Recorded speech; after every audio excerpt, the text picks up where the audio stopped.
একটি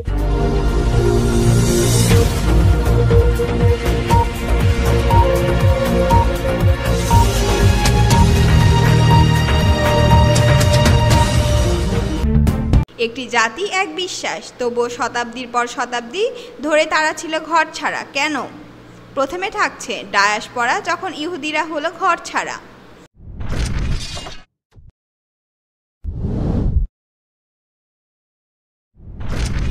আরও জানিয়ে দেব, রাশিয়ার দম বন্ধ করা হামলা ইউক্রেন জুড়ে, প্রাণ হারালেন 12 জন।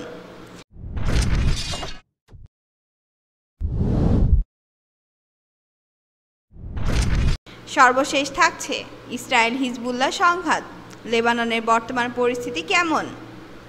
এতক্ষণ শুনলেন আন্তর্জাতিক সংবাদ শিরোনাম, এবারে থাকছে বিস্তারিত। ধর্মীয় বিশ্বাস, ভূখণ্ড আর জাতিসত্তা, এই তিনটি শক্তি যুগে যুগে বদলে দিয়েছে লাখো মানুষের জীবনের গতিপথ। কখনো দিয়েছে আশ্রয়, আবার কখনো কেড়ে নিয়েছে মাটি। কিন্তু ইতিহাসে এমন একটি জাতি রয়েছে যারা হাজারের বছর বেশি সময় ধরে ঘরছাড়া হয়ে থেকেছে। তাদের জীবনের ইতিহাস, ছড়িয়ে পড়া এবং সংস্কৃতি টিকে থাকার নাম ডায়াসপরা। কিন্তু প্রশ্ন হলো, এই ছড়িয়ে পড়া কেন শুরু হলো, কিভাবে ঘটলো এবং এর প্রভাবে বা কী ছিল। ডায়াসপরা শব্দটি এসেছে প্রাচীন গ্রিক ভাষা থেকে। এর অর্থ বিচ্ছুরণ বা ছড়িয়ে যাওয়া। ইতিহাসে অনেক জাতি নিজ ভূমি ছেড়ে বিভিন্ন দেশে ছড়িয়ে পড়েছে, কিন্তু ইহুদিদের ডায়াসপরা ছিল সবচেয়ে দীর্ঘস্থায়ী, জটিল এবং রাজনৈতিকভাবে প্রভাবশালী। এই ছড়িয়ে পড়ার ইতিহাস শুরু প্রায় 2700 বছর আগে। প্রথম বড় আঘাত আসে খ্রিস্টপূর্ব 722 সালে, যখন আশিরীয় সাম্রাজ্য উত্তরের ইসরায়েল রাজ্য দখল করে নেয়। তাদের দখলের পর শুরু হয় ইহুদিদের উপর প্রথম দমন পীড়ন এবং একটি অংশ দেশান্তরী হতে বাধ্য হয়। এরপর আসে আরও ভয়াবহ পর্ব।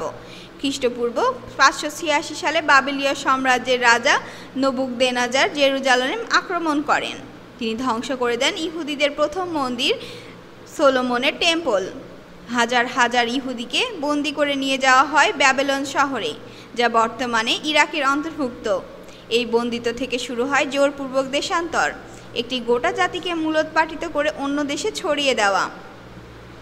এরপর একে একে আসে পার্সিয়ান, গ্রিক এবং রোমান সাম্রাজ্য। প্রতিটি সাম্রাজ্যই জেরুজালেম দখল করেছে এবং ইহুদিদের বিতরণ করেছে তাদের জন্মভূমি থেকে। সবচেয়ে বিধ্বংসী আঘাত আসে খ্রিস্টাব্দ 70 সালে, যখন রোমানরা দ্বিতীয় মন্দির ধ্বংস করে। এই হামলায় লক্ষাধিক ইহুদি প্রাণ হারায় এবং বেঁচে থাকা অনেকে আশ্রয় নেয় ইউরোপ, মধ্যপ্রাচ্য ও উত্তর আফ্রিকার বিভিন্ন অঞ্চলে।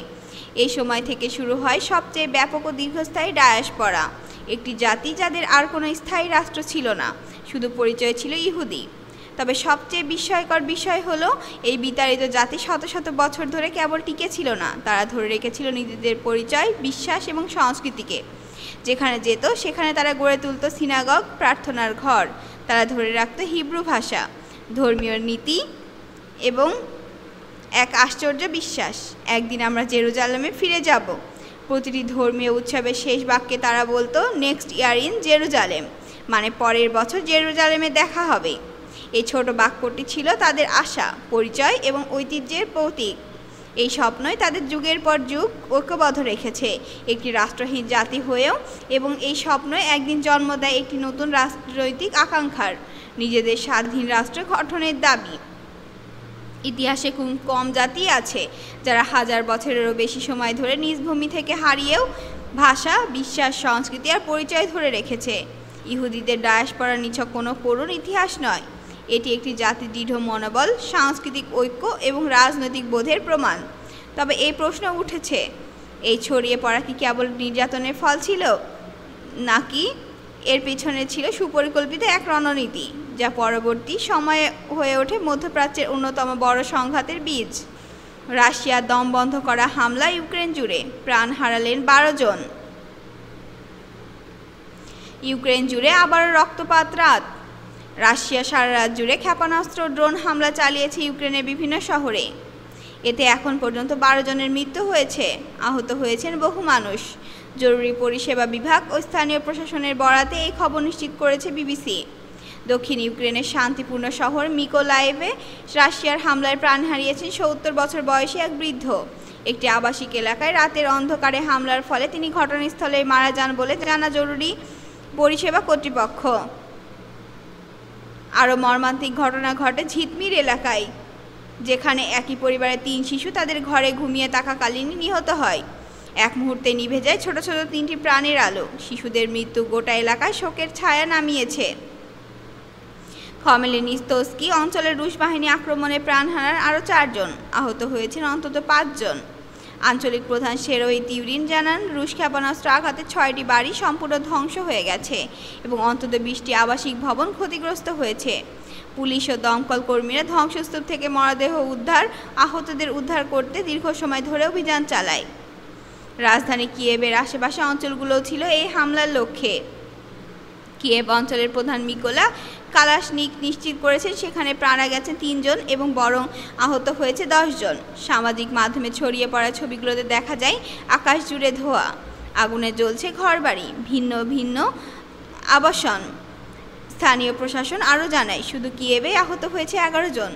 একাধিক ভবনে আগুন লেগেছে, কিন্তু পুরো ভবন ধ্বংস হয়ে গেছে। একজন প্রাণ হাতে নিয়ে ঘর ছেড়ে পালিয়েছেন। এই হামলার পাল্টা প্রেক্ষাপটে রাশিয়ার পক্ষ থেকে একটি বিবৃতি দেওয়া হয়।